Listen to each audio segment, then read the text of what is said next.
Hopefully everybody's having a pretty good day, right? So um today I'm pretty much going to be going in full depth in regards to shifted PDAs, right? Because I'm not quite sure if I've made a full descriptive lecture in regards to this, right?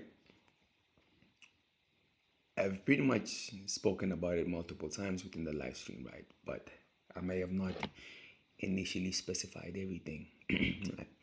But yeah, so what is shifted PDAs, right?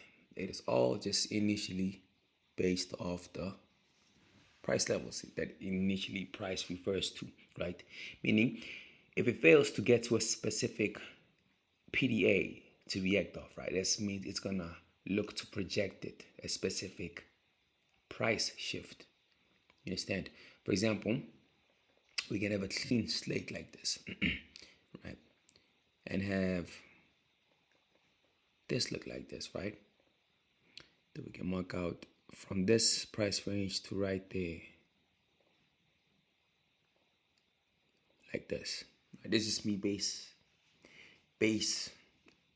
explaining it to initially say the least, right? And we have price fluctuating like this. We'll say here's a PDA, right? And then price does this, right? And then we are initially, right, within a time where price is predetermined or pre-designed to utilize this specific dealing range right here, this specific PDA to react, right? And in this case, this would be your time-based PDA, right? Or your time-based candle, right? Like this, right? Your time-based candle, right? But now this time-based candle is only able to influence this current time right here, like this, right?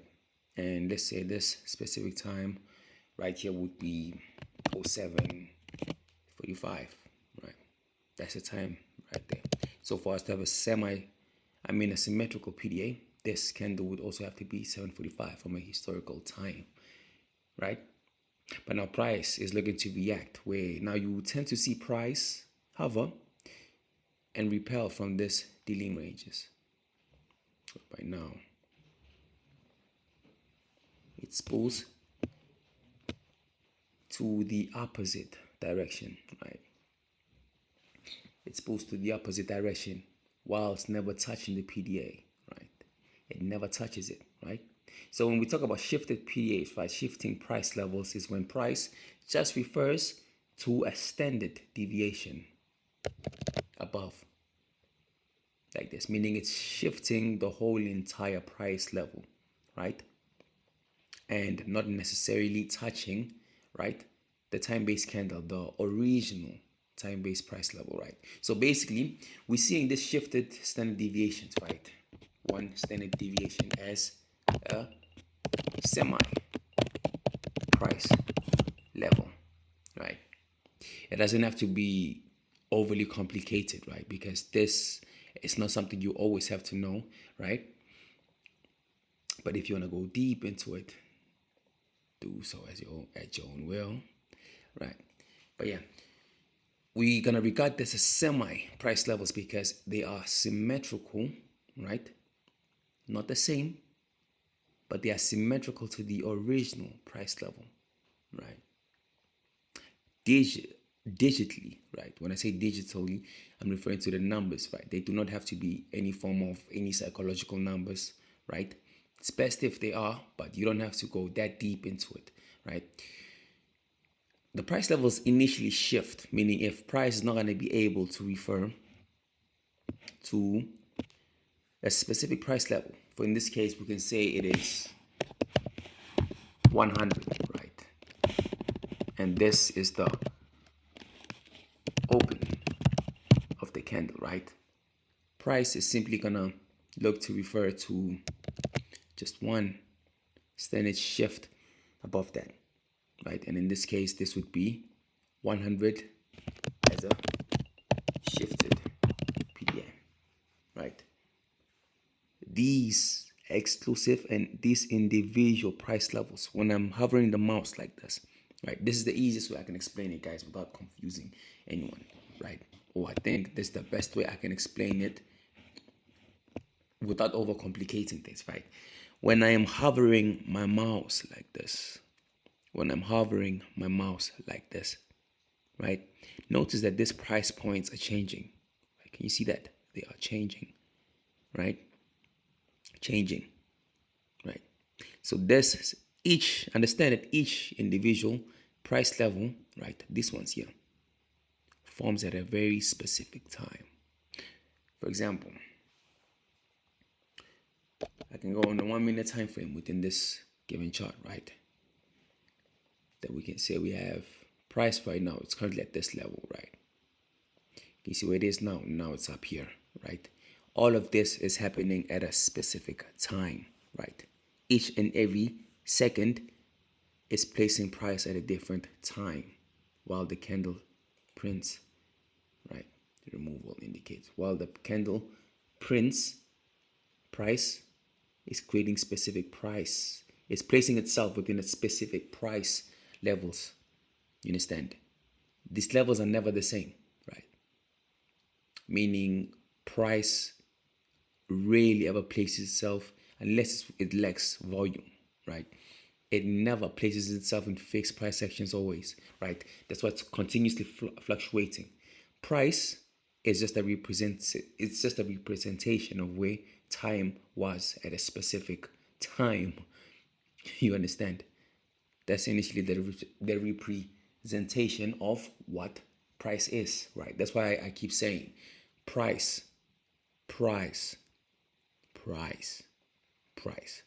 It's the footprint of time, right? It's only displaying what time is indicating or trying to show you from a visual perspective, because you can't see time, but you know what time is. You understand? For you to get from point A to point B, it takes time. You understand? And the only way that can happen is when there is time, right? Okay. So basically, I think even yesterday, pretty much, I'm gonna try breaking this down also in conference to yesterday's price action, right? I'm gonna use NQ1, right? And then we can even do all of this before this move even presents itself, right?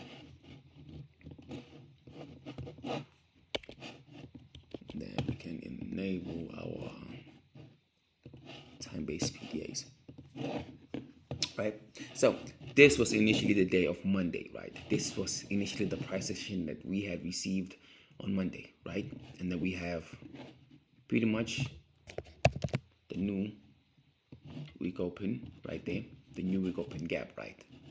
This is a very large inefficiency, right? Predetermined to be rebalanced, right? Meaning gaps like this, right? These are like magnets. The only tricky thing, and they are also repellers, to initially say the least, right? The only complicated thing in regards to new week open gaps or any forms of volume imbalances, gaps where there is no physical price or where time was never present within, right? It's the problem that you don't really know at what time they're gonna be most influential. Can you see price days into it, right? It does at least draw to the consequent encroachment almost, right? And then initially reacts, right? But the times in which this is happening are not as easy to identify or pretty much anticipate, right? That's why they I would say less predictable, to initially say the least. We know the price is going to respect them, right? We know the price reacts off them or draws to them and rebalance them, but at what specific time is going to be looking to do this, right? It's not always going to be fixed, right? So we are pretty much about to have 9:30, right? 9:30 right here, which is going to be pretty much the historical candle. I'm going to utilize this right here. Right, then we'll visually explain this from a time-based perspective, right? From this dealing range right here. Right. So we are about to have a form of 930 presenting itself, right? And understand 930 is the what? It is the second candlestick within Q3 on the 15-minute time frame, meaning it is 1, 2, 3, right? We have a high, we have a low, right? We have this range right here. This range right here is pretty much what we would identify as our time-based range array, right? So that means now from this high, right, to this low, right, this is the time based. Yeah, typing is still not a range array slash high, right? Then we can make this like this, right? Then we make that bold, right? Then we can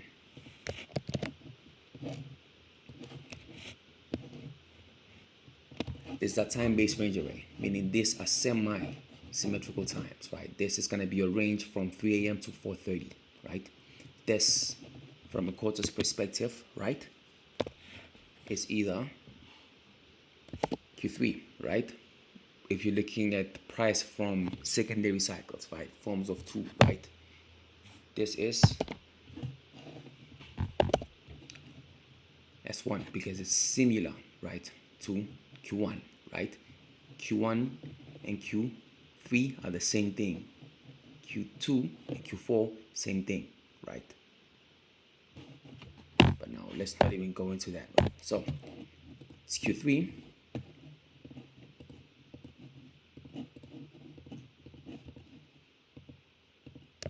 For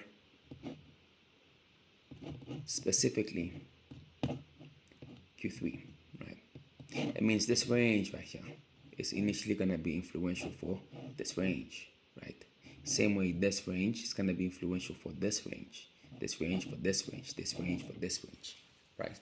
Price continuously interchanges between these ranges and even internally, right? It's doing so, right? So, but now just to keep everything simple, right, and stupid, very simple and very stupid, right? Understand that when within our time-based range array, we're gonna have time-based PDAs, right? And we're gonna have time-based candles, right? All these candles right here, these are time-based candles, right? And that means the first one, which is 3 a.m., is gonna be most influential for what time? 9 a.m. because they're both the first candlestick within Q3, right? I think it's better if I do it like this. This for this, and then 3:15 for 9:15, 3:30 for 9:30. Right. So now we pretty much have this candle right here. Can you see this candle right here? Right? That is your, I'll make it purple. That is your 0330, right? Slash semi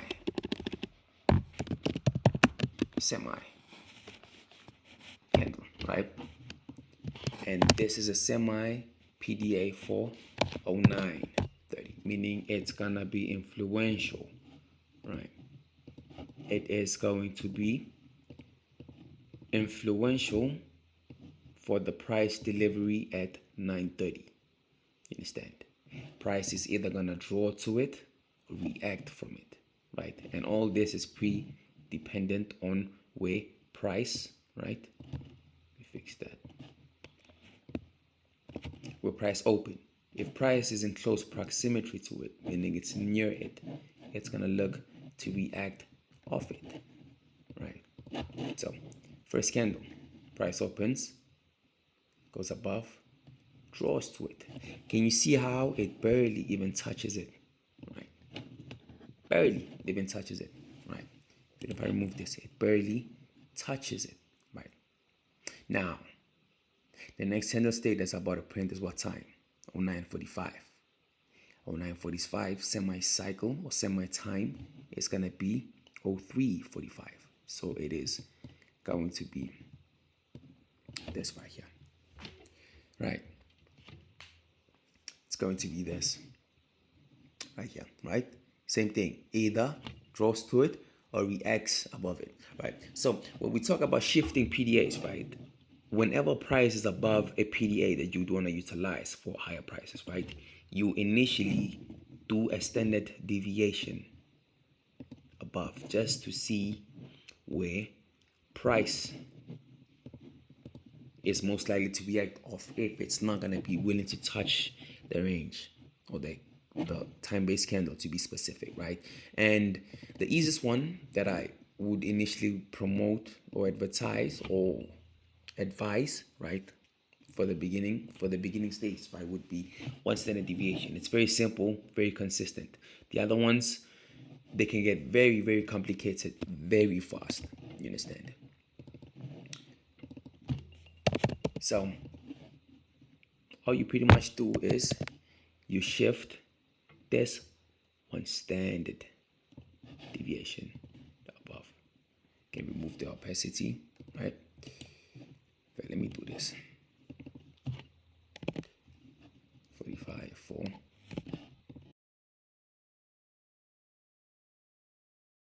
Because the phone just died, right? But yeah, so we just shift this one standard deviation above, right? One projection above, right? And what we are initially doing is we are shifting the whole entire candle's range, right? The whole entire candle's range, shifting it one standard deviation above, right? You can go higher and higher and higher, but the higher you go, the less sensitive it becomes, the less reactive price becomes to it, right? And what you initially want to do from this, right, is you want to learn to identify the open of the candlestick, right, which would be initially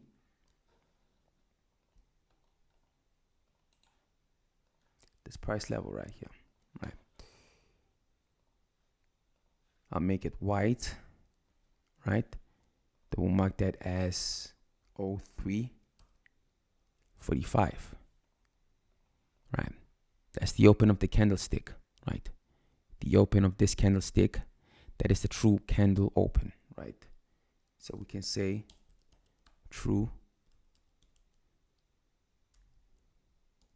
candle open.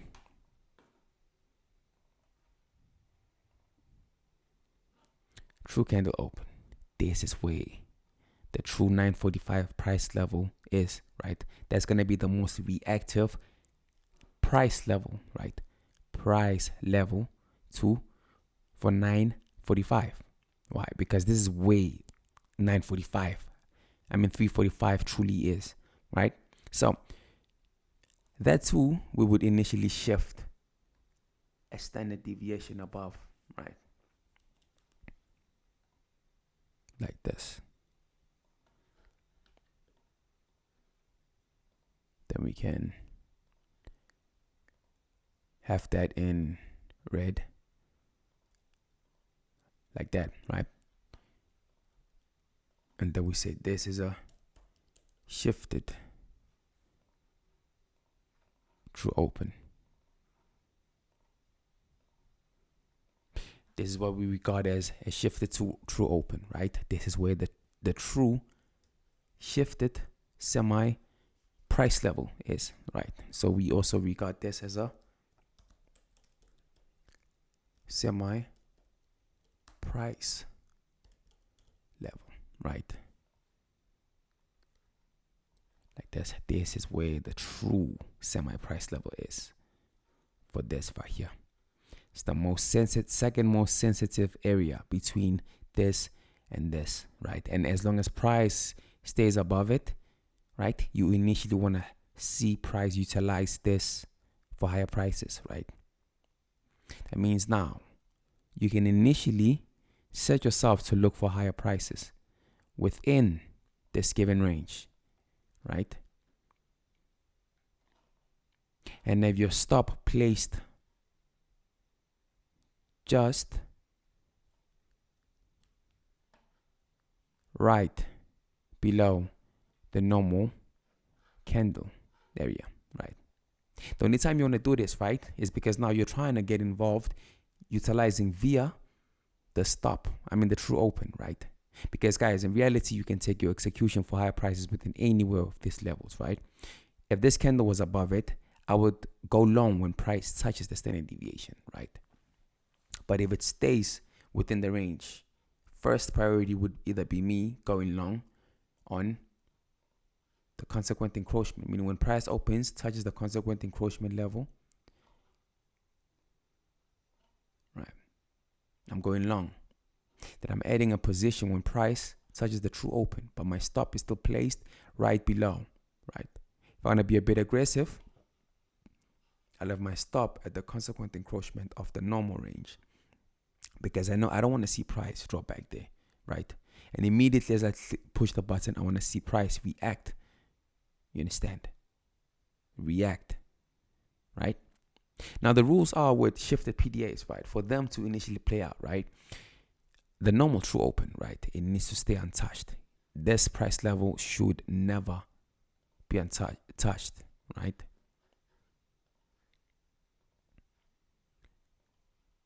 Right.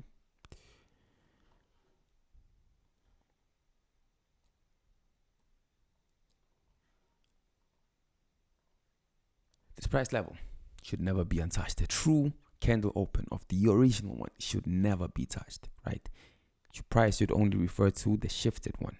Then you'd initially expect yourself to see a price reaction back into the upside. You understand? You getting a reaction like this, right? Notice what price does. It opens, it goes down to touch what? The shifted true open of 0345, the semi price level, right? And then reacts to what side? The upside, right? And how you know that this is a shifted PDA in place, right, is the fact that price between this candle, right, the original candle, I'll do this, and this one right here, it leaves this little gap right here. I'll make it orange. Remove this little gap between this candle's low and the original candle's high, right? This is what we call an offset imbalance. An offset imbalance, right?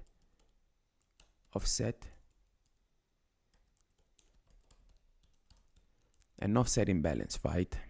I think it's fine to be like that. It's the footprint, right? It's the footprint of when price fails to touch a time-based PDA but already reacts without initially touching the candle, right? That's what an offset imbalance is, right? An offset imbalance is the footprint of when shifted PDAs are in play, right?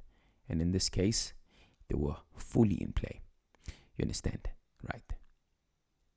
This is what I initially just explained right now. This is all time-based. And everything you visually see, that is the footprint that is presented itself on a price perspective, right? That's why I can easily remove this, all of this, right? And see price opened, right? Price opened, drew lower to touch this time-based fair value gap. Not initially understanding that in reality, this FEG, right, only applies for 4 a.m. That means it applies for 10 a.m. as a semi-symmetrical time, right? This fair value gap is just a footprint of what is initially happening, right? You are going to have indications where now price respects the consequent encroachment, right? All these things are algorithmic, yes, but they are still footprints of what the time has initially displayed. You understand? Secondly, right, you can say price opens, draws down into a time-based range array, right? As soon as it touches a PDA within it, it reacts, right?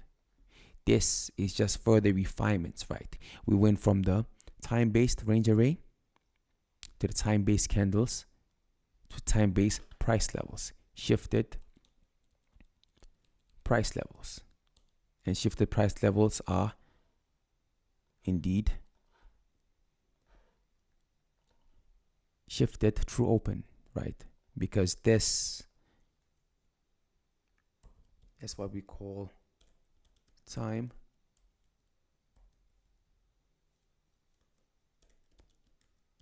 based price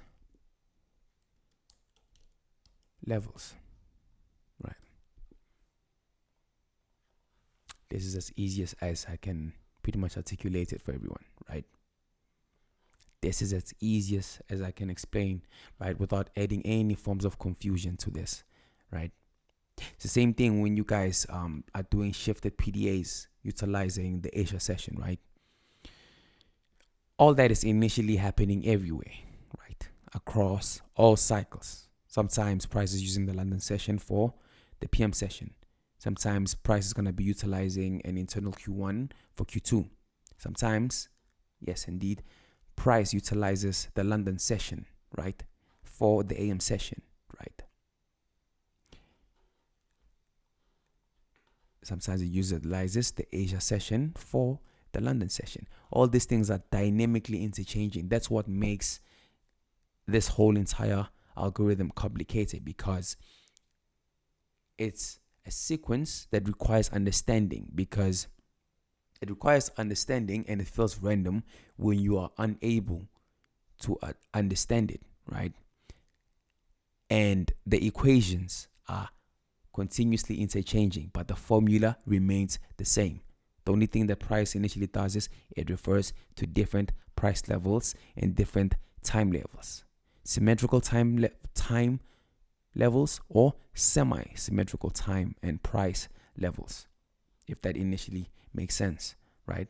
But yeah, with that being said, over time I'll try adding it a bit more, right? I'm just trying to build everything step by step, because I'm not trying to confuse people with 6-hour lectures, right? Talking about this, and everyone is just gonna initially take like 1% of it, right? You understand? I want everything to be built slowly, right? In a form where everybody can digest it properly, right? But yeah, with that being said, guys, I say you guys have a good one. I'll be seeing you guys on Thursday. I'm not overly excited for the price action we have so far, right? Would say it's pretty clean, right? But internally, it's not the best, right? Too many delayed distributions and too many messiness, right? I want something organized, right? But yeah, guys, with that being said, you guys have a good one.